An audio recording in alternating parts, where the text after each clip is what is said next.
हाँ, hello students, good morning. एक बार फिर Jyotiba Phule group of education में ऑनलाइन क्लास में आपका स्वागत है। तो क्लास 12th सब्जेक्ट में चैप्टर नंबर 3 पढ़ा रहे थे आव्यूह। तो पिछले लेक्चर नंबर 3 में मैंने आपको पढ़ा रहा था आव्यूह का गुणन संक्रिया। तो उसी पर थोड़ा और फोकस करते हैं और एग्जाम्पल के थ्रू समझते हैं, क्योंकि आव्यूह की जो गुणन संक्रिया होती है वही मेन कॉन्सेप्ट है और उसी के थ्रू सवाल आते हैं। तो गुणा करना आपको आना ही चाहिए, अन्यथा पार नहीं पड़ेगी। तो मैं बात चल रही थी गुणन संक्रिया की, चैप्टर नंबर 3 आव्यूह मैट्रिक्स।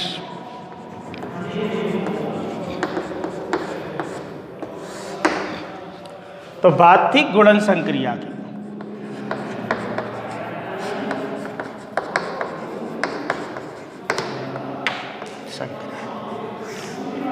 Multiplication operation.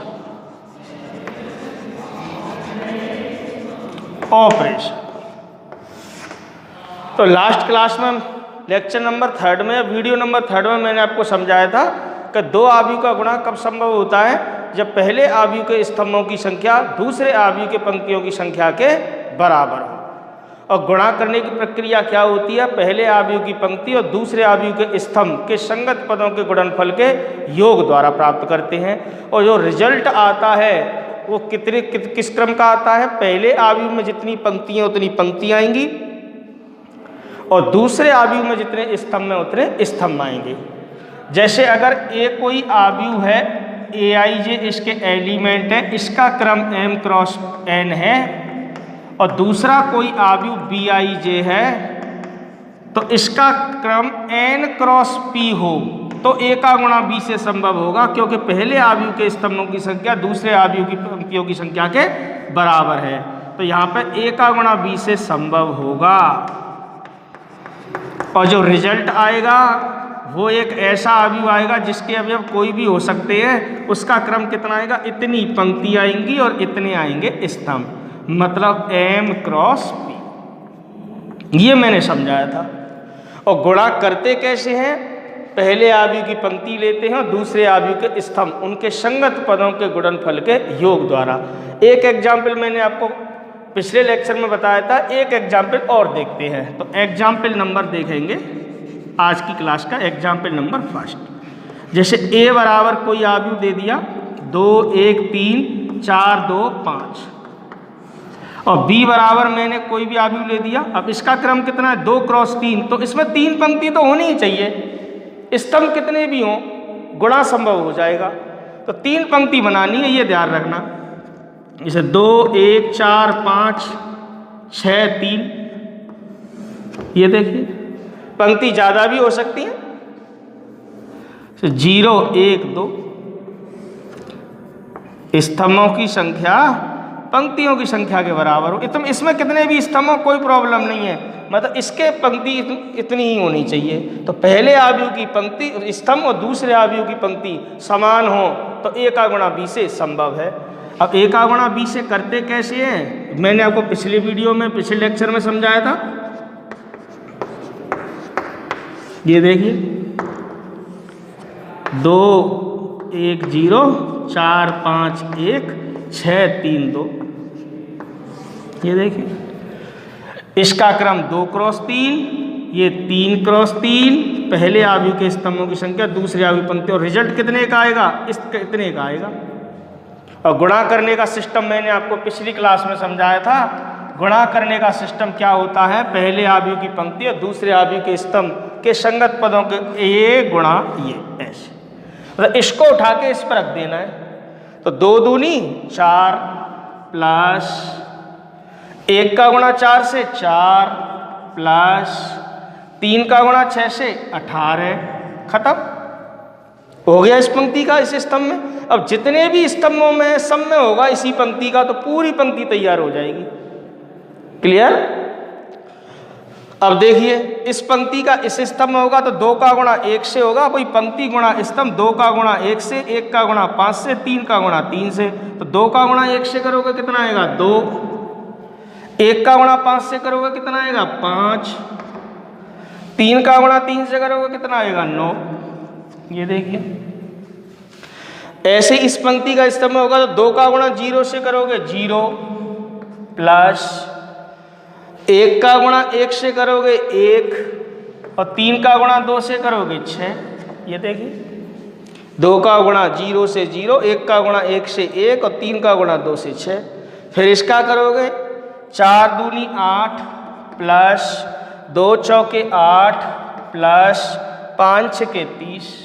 ये देखिए इसका इस स्तंभ में करोगे 4 एकम 4 प्लस 2 पंजे 10 प्लस 5 गुणा 3 15।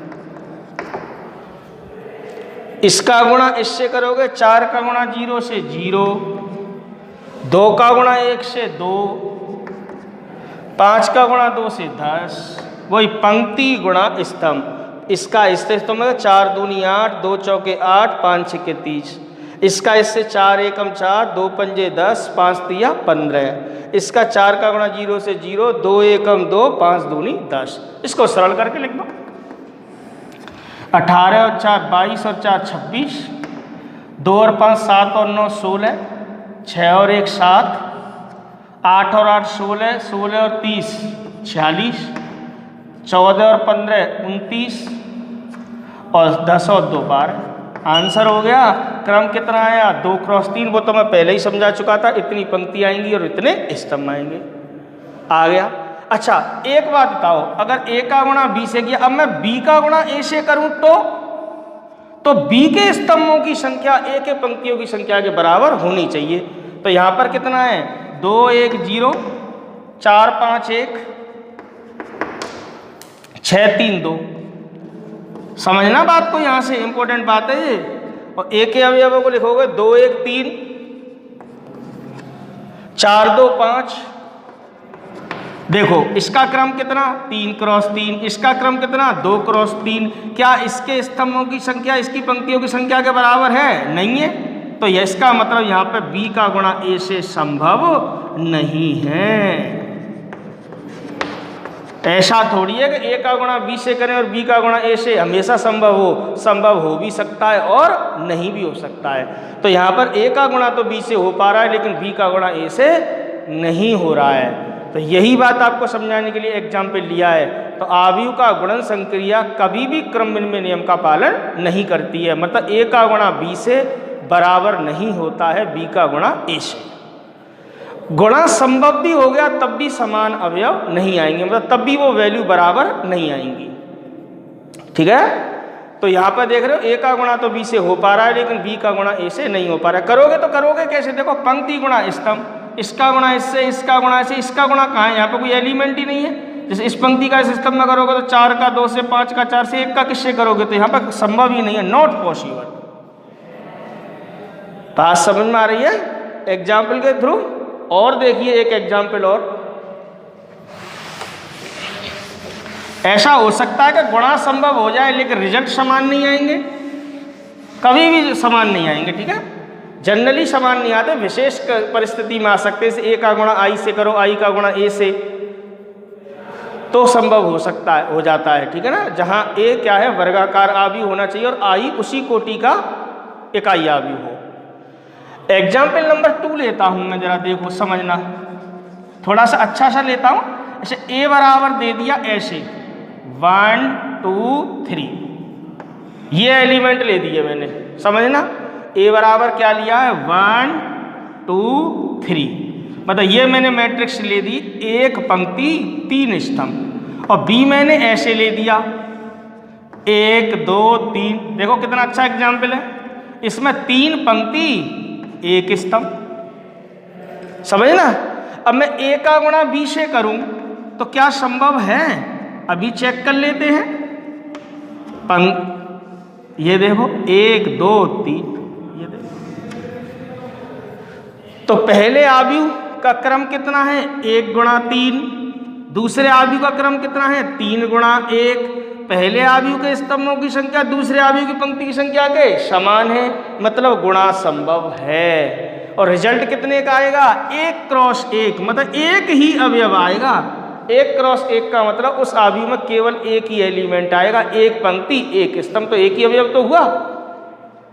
अब गुणा करने का तरीका क्या है आप जानते हो, पंक्ति गुणा स्तंभ। तो एक का गुणा एक से होगा प्लस दो का गुणा दो से होगा प्लस तीन का गुणा तीन से होगा, बात खत्म। अब आगे तो कोई स्तंभ है नहीं तो आगे करें गुणा, तो यहीं पे स्टॉप हो गया। और कोई पंक्ति है नहीं तो और किसी पंक्ति का हो तो केवल एक ही एलिमेंट रह गया, और जिसका मान 1 2 दूनी 4 3 तिया 9 9 4 13 और 1 14, तो केवल एक एलिमेंट आया इसमें। और कितने का क्रम का आया, एक क्रॉस एक। मैंने कहा था एक पंक्ति आएगी एक ही स्तंभ, मतलब सिंगल एलिमेंट आ जाएगा। अच्छा, बी का गुणा ए से करके देखें तो अभी आपने देखा था पिछले एग्जाम्पल में तो गुणा संभव ही नहीं था, यहां पर संभव होगा। देखेंगे 1 2 3। अब गुणा करने का तरीका तो वही रहता है, पहले आव्यूह के स्तंभ पंक्ति और दूसरे आव्यूह के स्तंभ। चेक कर लो गुणा संभव भी है कि नहीं। ये 3 क्रॉस 1 का है, ये 1 क्रॉस 3 का है। पहले आव्यूह के स्तंभों की संख्या दूसरे आव्यूह की पंक्ति की संख्या के बराबर है, मतलब गुणा तो संभव है। अब गुणा संभव है तो रिजल्ट कितने का आएगा इसमें, इस रिजल्ट आएगा 3 क्रॉस 3, मतलब 3 पंक्ति 3 स्तंभ आएंगे। अब गुणा कैसे चलेगा, पंक्ति गुणा स्तंभ, पहले आव्यूह की पंक्ति और दूसरे आव्यूह के स्तंभ के संगत पदों के गुणनफल के योग द्वारा। तो पहले आव्यूह की पंक्ति लेनी है, दूसरे आव्यूह के स्तंभ लेने हैं। क्लियर है। अब जैसे इस पंक्ति का इस स्तंभ में करोगे तो एक का गुणा एक से एक आएगा, प्लस दूसरा अवयव कोई है ही नहीं तो दूसरे का करूं मैं गुणा, तो ये तो यहीं पे स्टॉप हो गया। अब इस पंक्ति का इस स्तंभ में करोगे तो एक इस पंक्ति गुणा स्तंभ, तो एक का गुणा तो 2 से होगा 2 आएगा, प्लस दूसरा अवयव तो कोई है ही नहीं, जैसे यहाँ 2 होता है यहाँ 3 होता तभी तो लिखता प्लस 2 गुणा 3 6, है ही नहीं, तो यहीं पर स्टॉप हो जाएगा। इस पंक्ति का इस स्तंभ में हो गया, इस पंक्ति का इस स्तंभ में हो गया, इस पंक्ति का स्तंभ में 3 आ जाएगा। अब इस पंक्ति का सभी स्तंभों में होगा तो 2 का गुणा 1 से 2, आगे तो कुछ है ही नहीं। इस पंक्ति का इस स्तंभ में 2 दूनी 4, इस पंक्ति का इस स्तंभ में 2 तिया 6, इस पंक्ति का इस स्तंभ में 3 एकम 3, 3 दूनी 6 3 तिया 9, तो रिजल्ट कितने का आया 3 क्रॉस 3, आंसर आ गया। अच्छा एक बात बताओ, क्या ये मैट्रिक्स और ये मैट्रिक्स समान है?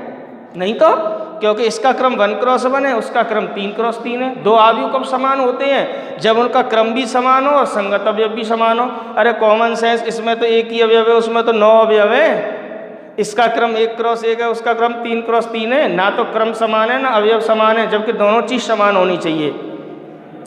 तो यहाँ पर हमने दोनों एग्जाम्पल से महसूस किया, पिछले एग्जाम में तो ए का गुणा बी से हो रहा था, बी का गुणा ए से हो ही नहीं पा रहा था, तो ए बी बराबर नहीं था बी ए के। यहाँ ए का गुणा बी से हो रहा है, बी का गुणा ए से हो रहा है, फिर भी ये रिजल्ट समान नहीं आ रहे, तो ए बी बराबर नहीं होता है बी ए के। ठीक है, मतलब आव्यूह की गुणन संक्रिया क्रम विनिमय नियम का पालन नहीं करती है। तो गुणा करना आपकी समझ में आ गया होगा।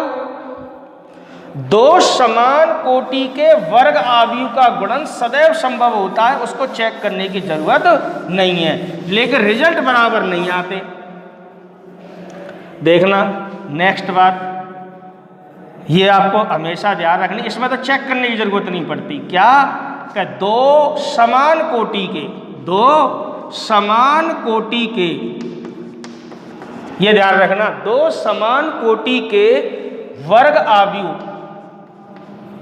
दो समान कोटि के वर्ग आव्यूह का गुणन सदैव संभव होता है, सदैव संभव होता है। चेक करने की जरूरत नहीं है, ठीक है ना, और रिजल्ट भी उतना ही आएगा जितना उनकी कोटि है। जैसे एक एग्जाम्पल में और लेता हूं, ये देखिए, जैसे ए बराबर मैंने आपकी मैट्रिक्स ले ली, कुछ भी ले लो, 2 3 4 5, और बी बराबर कोई और ले लो, 2 5 6 7। अब ए का गुणा बी से करो और बी का गुणा ए से, चेक करने की जरूरत नहीं है, गुणा होगा। ऊपर लिखा रखा है कि दो समान कोटि के वर्ग आव्यूह का गुणन हमेशा ही संभव होता है, ठीक है ना। और कॉमन सेंस है, इसका क्रम 2 क्रॉस 2 है तो इसका क्रम भी तो 2 क्रॉस 2 है, स्तंभों की संख्या पंक्तियों की संख्या के बराबर है। और रिजल्ट भी कितने का आएगा? 2 क्रॉस 2 का। गुणा करो, जैसा सिखाया है वैसे ही करना है गुणा। पंक्ति गुणा स्तंभ, डायरेक्ट मत कर देना कि इसका इससे इसका इससे, ये नहीं होता तरीका। पंक्ति गुणा स्तंभ। 2 दूनी 4 प्लस 3 छिक्के 18, 2 पंजे 10 प्लस 3 सत्ते 21, 4 दूनी 8, 6 पंजे 30। पंक्ति गुणा स्तंभ, 4 पंजे 20, 5 सत्ते 35। क्या आया? 18 और 4 22, 21 10 31, 30 10 30 और 8 38, ठीक है ना। और 35 और 20 55। ये देखो आया समझ में? अब क्या बी का गुणा ए से कर सकते हैं? बिल्कुल कर सकते हैं, मैंने लिखाया है। गुणा सदैव संभव होगा यहाँ पे तो, क्योंकि समान कोटि के वर्ग आ भी हुए, चेक करने की जरूरत भी नहीं पड़ेगी। 2 5 6 7 और ए के अवयव 2 3 4 5। ये लीजिए, करें गुणा, क्या आएगा? पंक्ति गुणा स्तंभ। 2 दूनी 4, 5 चौके 20, 2 तिया 6 पचम 25, 6 दूने 12, 7 चौके 28, 6 तिया 18, 5 सत्ते 35। बस सरल कर दो। 20 और 4 24 हो गए, 20 और 4 24, ठीक है ना। 25 और 6 31, 28 और 12 40, 35 और 18 53। तो इसका क्रम भी 2 क्रॉस 2 आया, उसका क्रम भी 2 क्रॉस 2 का आया। ए का गुणा बी से संभव है, बी का गुणा ए से। लेकिन एक बात बताओ, क्या ये दोनों मैट्रिक्स समान आई हैं? तुम कहोगे सर कोटियां तो समान है। अरे कोटियां समान है, साथ साथ संगत अवयव भी तो समान होने चाहिए। मतलब इसका पहला अवयव इसके पहले, दूसरा अवयव दूसरे, तो ये अवयव तो समान आ भी रहा है, लेकिन बाकी तो समान आ ही नहीं रहे। यहाँ पर भी हम देख रहे हैं कि ए बी बराबर नहीं है बी ए के। 3 एग्जाम्पल दे दिए मैंने गुणा में, आपकी समझ में आ गए होंगे। ए का गुणा बी से हो रहा है, बी का गुणा ए से हो ही ना, ऐसा हो सकता है। ए का गुणा बी से हो रहा है, बी का गुणा ए से हो रहा है, लेकिन जो रिजल्ट आ रहा है उसकी कोटियाँ ही भिन्न भिन्न हो गई, तो भी समान नहीं होंगे। ए का गुणा बी से, बी का गुणा ए से करने पर क्रम समान आ रहा है, लेकिन संगत अवयव समान नहीं आ रहे। तो हम देख रहे हैं सामान्यतः जनरली ए बी बराबर नहीं होता है बी ए के। तो आव्यूह की जो गुणन संक्रिया वो तो आपकी समझ में आई गई होगी। साथ ही साथ एक और बात समझ में आ गई कि A B is not equal to B A. इसके भी अपने कुछ गुणधर्म हैं, ये देखिए। गुणन संक्रिया के गुणधर्म। और बस इतना ही काम था इसमें 3.1 3.2 में। इसके बाद नए आव्यूह आएंगे, कुछ नई टॉपिक आएंगे, जैसे परिवर्त आव्यूह, सममित और विषम सममित आव्यूह, वो भी आपको समझाए जाएंगे। फिलहाल ये समझना है तो गुणन संक्रिया के गुणधर्म। तो नेक्स्ट टॉपिक क्या है अपना? गुणन संक्रिया के गुणधर्म। प्रॉपर्टीज ऑफ मल्टीप्लिकेशन ऑपरेशन, ठीक है ना, आव्यूह की ऑफ मैट्रिक्स, ठीक है ना। तो पहली बात क्रम विनिमयता, कॉम्यूटेटिविटी, ठीक है ना। तो हमने बताया था कि आव्यूह का गुणन क्रम विनिमय नियम का पालन नहीं करता है। ध्यान रखना, आव्यूह की जो गुणन संक्रिया है सामान्यतः किसी विशेष परिस्थिति में लागू हो सकता है, लेकिन सामान्यतः ये क्रम विनिमय नियम का पालन नहीं करता है। नंबर 2 साहचर्यता। साहचर्यता, ये देखिए एसोसिएटिविटी। अगर ए बी सी कोई 3 आव्यूह हों तो आव्यूह का गुणन साहचर्य नियम का पालन करता है। ए का गुणा बी से गुणा सी से करें या ए का गुणा बी इंटू सी से करें, ये इक्वल आ जाता है, ठीक है ना। जबकि गुणन संभव हो, जबकि गुणन संभव हो, संभव हो। जैसे A matrix M cross N की हो, B matrix N cross P की हो और C matrix P cross Q की हो। ऐसे होने चाहिए, मतलब इसके स्तंभों की संख्या इसकी पंक्तियों की संख्या के बराबर, इसके स्तंभों की संख्या इसकी पंक्तियों की संख्या के बराबर हो, और फिर मैं गुणा करूं तो ए का गुणा बी से करके उस रिजल्ट का गुणा सी से करूं, या बी का गुणा सी से करके उसका गुणा ए से करूं, तो ये दोनों वैल्यू क्या आएंगी, समान आएंगी। लाइन समझ में आ रही है? तो आव्यूह का जो गुणन संक्रिया होती है वो साचर नियम का पालन करती है। शर्त ये है कि गुणा संभव होना चाहिए। अब ऐसी स्थिति आ गई कि गुणा ही संभव नहीं हो, तो फिर वहाँ पर हम कैसे चेक करेंगे कि साचर नियम का पालन करेगा या नहीं। लेकिन क्रम में तो हमने देखा था कि गुणा संभव हो रहा था, ए का गुणा बी से, बी का गुणा ए से, लेकिन वहाँ पर तो बराबर नहीं आया था। साचरता में ये पालन करता है। तो विशेषकर याद रखना है, आव्यूह की जो गुणन संक्रिया है वो क्रम नियम का पालन नहीं करती, जबकि साचर नियम का पालन करती है। तीसरा इसमें आता है, एक नई चीज आती है, वितरण नियम, डिस्ट्रीब्यूशन लॉ। वितरण नियम मतलब ए का गुणा अगर बी प्लस सी से करें तो ये बराबर होता है ए बी प्लस ए सी। ये देखिए ए का गुणा बी प्लस सी से करेंगे तो क्या आएगा, ए बी प्लस ए सी। तो ये वितरण नियम आपको याद रखना है। या ए प्लस बी का गुणा हम सी से करें, एक ही बात है, तो इसको हम ऐसे लिख सकते हैं ए सी प्लस बी सी। ठीक। चौथा इसमें याद रखना है गुणन तत्समक। गुणन तत्समक यदि कैपिटल ए कोई वर्गाव्यूह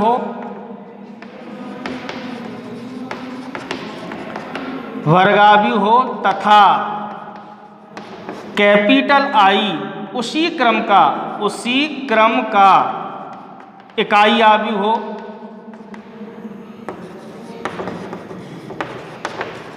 तब ये कैपिटल आई गुणन संक्रिया का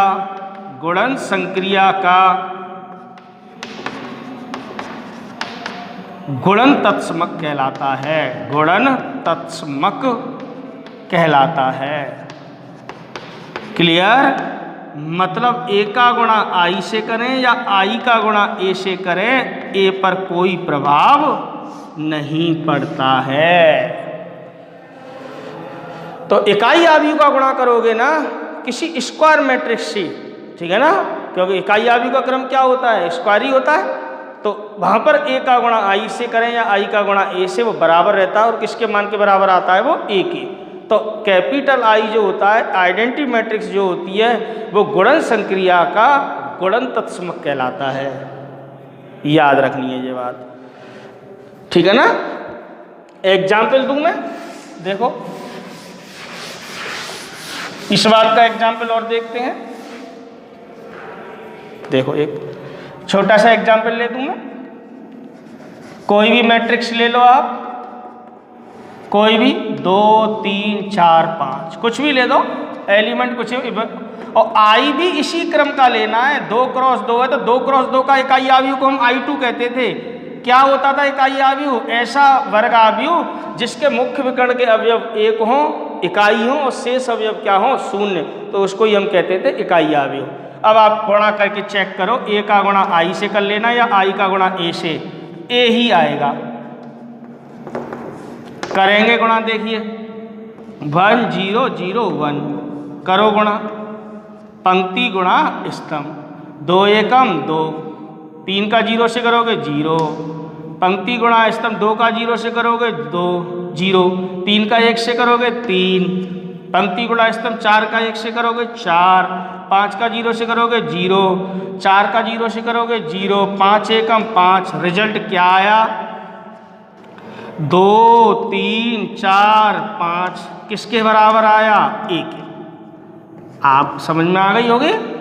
तो ए का गुणा आई से करने पर ए ही आया। अब आई का गुणा ए से करोगे तो देखो 1 0 0 1 गुणा करना है 2 3 4 5, ठीक है ना। गुणा करने का नियम मैंने आपको समझा ही रखा है, पंक्ति गुणा स्तंभ। करो गुणा, तो 1 का गुणा 2 से करोगे 2 आएगा, 0 का गुणा 4 से 0।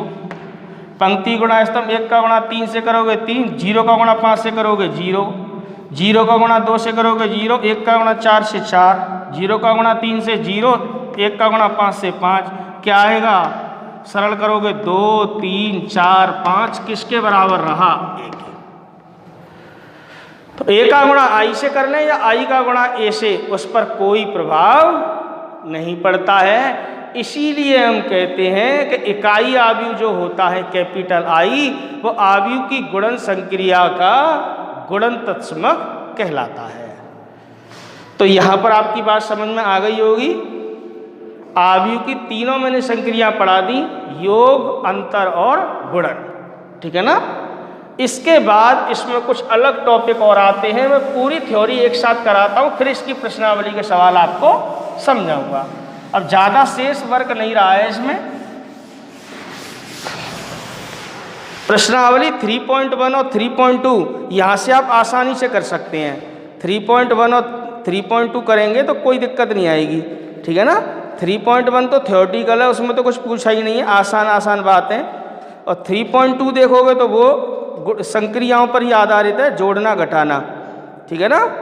तो 3.1 और 3.2 प्रश्नावली के कुछ इंपॉर्टेंट क्वेश्चन कराता हूं मैं, बाकी इजी क्वेश्चन आप खुद करना, ठीक है ना। तो आज की क्लास में 3.1 के 1-2 क्वेश्चन कराता हूं, फिर 3.2 के कराऊंगा। फिर इसमें नया टॉपिक जुड़ेगा इसी आव्यूह में। आव्यूह के कुछ विशेष आव्यूह आएंगे, जैसे परिवर्त आव्यूह आएगा पहले तो, ठीक है ना, ट्रांसपोज मैट्रिक्स। उसके बाद आएगा सममित एवं विषम सममित, symmetric and skew symmetric matrix. तो फिलहाल मैं प्रश्नावली 3.1 के कुछ सवाल कराता हूं, जिससे आपको चैप्टर में कहीं बोरियत ना हो जाए, ठीक है ना। तो इस चैप्टर में थोड़ा इंटरेस्ट क्रिएट करने के लिए मैं आपको इसके 1-2 सवाल कराता हूं प्रश्नावली 3.1। तो अब तक आपने जो भी कुछ पढ़ा है उसी पर आधारित मैं आपको क्वेश्चन कराता हूं, छोटे छोटे से। देखो, पहला ही क्वेश्चन बता दो, आप खुद करने लग जाओगे। जैसे ये कोई आव्यूह दे रखा है 2 5 19, ये एलिमेंट है 2 5 19 7, कुछ भी वैल्यू हो सकती है, -7 है यहाँ पे। बुक आप परचेज कर लेना मार्केट से, कोई नई नहीं है, पिछले साल भी यही बुक थी NCERT वाली। 35 - 2 5/2 12, 35 5 - 2 -2 यहाँ पर है, 35 - 2 5/2 12। इसके बाद √3 1 -5 17। एक उसने एक आव्यूह दे दिया, पिछले क्वेश्चन नंबर फर्स्ट करा रहा हूँ 3.1 का। इसके बाद मैं आपको सारे टॉपिक जो अब तक पढ़ाए हैं ना, उन सबसे कनेक्टेड सवाल कराऊंगा, आपकी समझ में आने लग जाएंगे। तो क्वेश्चन नंबर फर्स्ट में कितना आसान पूछा है, उसमें 3 बातें पूछी हैं। पहली बात, इस आव्यूह की कोटि पूछी है, आव्यूह की कोटि। तो आप बताओ कोटि क्या होती है। मैंने क्या कहा था, किसी भी आव्यूह में पंक्ति और स्तंभों की संख्या के क्रमागत गुणन को आव्यूह की कोटि कहते हैं। तो इस आव्यूह की कोटि क्या है, गिनो इसमें कितनी पंक्ति हैं।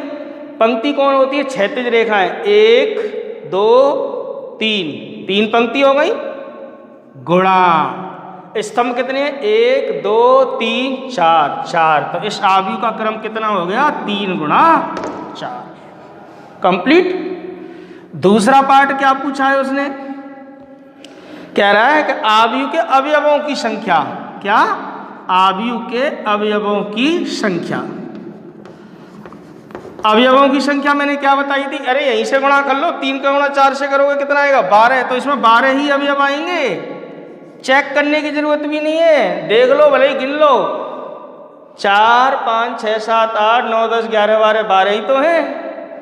तीसरा उसने क्या पूछा है, अवयव का मान बताइए। मैंने क्या बताया था, आव्यूह के अवयव को हम aij से व्यक्त करते हैं, और aij कहाँ होता है, IV पंक्ति और jv स्तंभ। ये aij कहाँ पर स्थित होता है, IV पंक्ति और jv स्तंभ में, मतलब ये इसका स्थान है। अब उसने पूछा इनका बात बताइए कि A13, A21, A13, A21, A33, A24, A33, A24 और किसका मान पूछ लिया है? A23। वो जो कह रहा है इनका मान बताइए इसमें से देखकर। तो हमें इसमें से चेक करने में कहाँ दिक्कत आएगी? गिनते चलेंगे, पहली पंक्ति तीसरा स्तंभ गिनो, पहली पंक्ति तीसरा स्तंभ। तो कौन सा अवयव है जो पहली पंक्ति में आ रहा है तीसरे स्तंभ में आ रहा है? यही तो है A13। तो A13 कौन है? 19 आंसर। A21 चेक करो, दूसरी पंक्ति पहला स्तंभ, तो दूसरी पंक्ति में आ रहा हो पहले स्तंभ में आ रहा हो तो कौन आ रहा है? 35।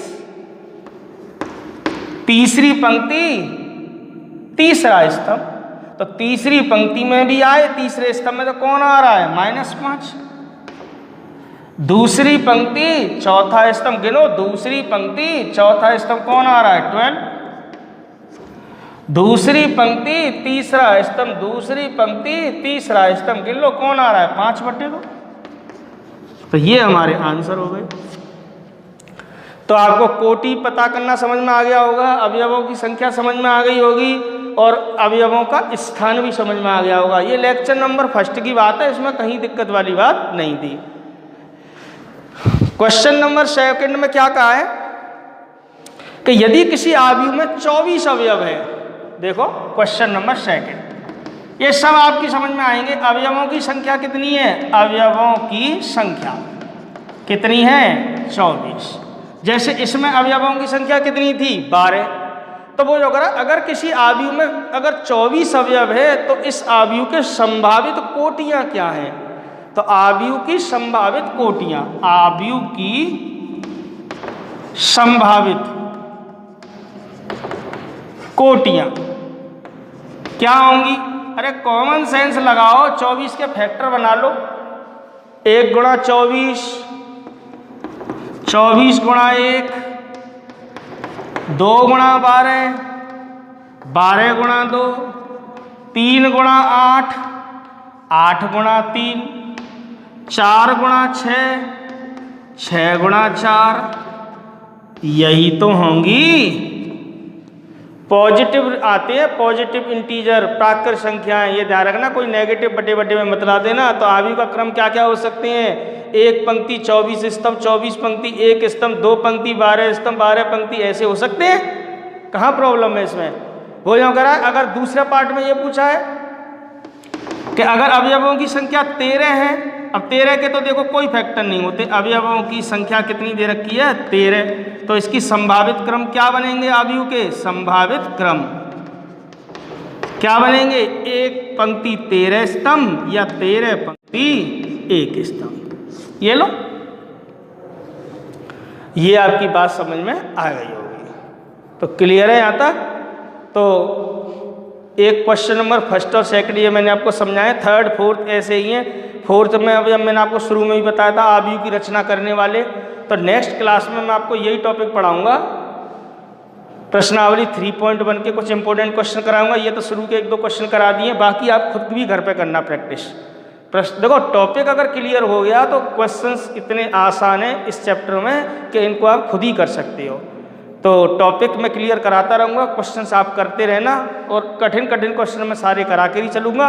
और कल मैं इसके आपको गुणन और योग उस पर आधारित क्वेश्चन कराऊँगा। फिर लेक्चर नंबर अगले से मैं आपको बताऊँगा इसके विशेष आयु आएंगे 2-3, पर्वतायु, सम्मित एवं विषम सम्मित आयु। तो आज के टॉपिक में आपको ये क्लियर हो गया होगा, ठीक है ना? मैंने आयु के बारे में आपको पूरी संक्रियाएं पढ़ा दी। तो आज का मेन टॉपिक हमारा संक्रियाओं पर आधारित था और एग्जाम्पल पर आधारित था, ठीक है ना? तो आज के लिए इतना ही। नेक्स्ट क्लास में आपको इसका आगे का टॉपिक कराएंगे। आज के लिए इतना ही। Thank you.